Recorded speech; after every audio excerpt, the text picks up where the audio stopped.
خواب میں جسم کے ٹکڑے دیکھنا۔ حضرت ابن سیری رحمۃ اللہ علیہ نے فرمایا ہے کہ اگر کوئی شخص خواب میں دیکھے کہ قوم کے اجسام زیادہ ہو گئے ہیں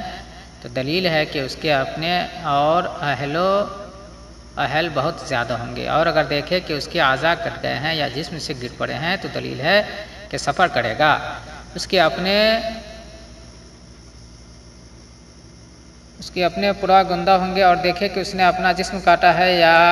پورا بے ترتیب کیا ہے تو دلیل ہے کہ اپنے اہل بیت و خوشیوں کو شہروں میں بے ترتیب کرے گا۔ حضرت کرمانی رحمۃ اللہ علیہ نے فرمایا ہے کہ اگر کوئی شخص دیکھے کہ اس کے جسم سے گوشت کا ٹکڑا کٹ گیا ہے تو دلیل ہے کہ اس کو خیر اور نفع پہنچے گا، اور اگر دیکھے کہ اس کا عضو جسم سے جدا ہو گیا ہے تو دلیل ہے کہ اس کے مال سے کوئی آدمی زور سے کچھ لے گا، اور اگر دیکھے کہ اپنے جسم میں سے گوشت کاٹ کر کسی مرغ کے آگے ڈالتا ہے تو دلیل ہے کہ اپنے مال میں سے کسی کو کچھ بخشے گا۔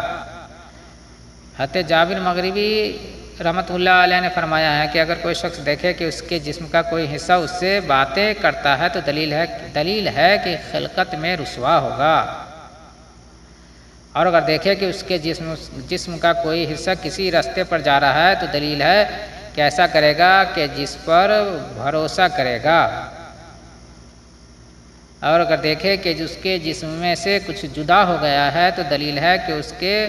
خویشیوں میں سے کوئی شخص سفر کرے گا، اور اگر دیکھے کہ اس کے اعضاء درد کرتے ہیں تو دلیل ہے کہ بیمار ہوگا، اور اگر دیکھے کہ پرندہ اس کے جسم سے گوشت کا ٹکڑا لے گیا ہے تو دلیل ہے کہ اس کا مال زور سے لے لیں گے، اور اگر دیکھے کہ اپنے گوشت کا ٹکڑا پرندے کے آگے ڈالا ہے تو دلیل ہے کہ اپنے مال میں سے کچھ کسی کو دے گا۔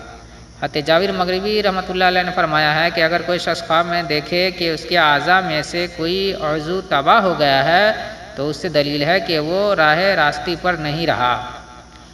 حضرت فضیل رضی اللہ تعالیٰ عنہ نے فرمایا ہے کہ میں نے رسول اللہ صلی اللہ تعالیٰ علیہ وسلم کی خدمت میں عرض کیا، یا رسول اللہ صلی اللہ تعالیٰ علیہ وسلم میں نے ایک بہت برا خواب دیکھا ہے کہ آپ نے فرمایا کہ کیا دیکھا ہے؟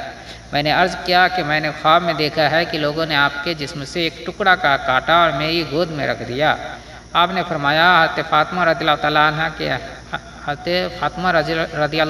عنہ کے ہاں ایک لڑکا پیدا ہوگا جو تمہاری گود میں بڑھے گا۔ پھر بچہ پیدا ہوا، یعنی حسین رضی اللہ تعالیٰ عنہ حضرت فضیل رضی اللہ تعالیٰ عنہ کی پرورش میں بڑے ہوئے۔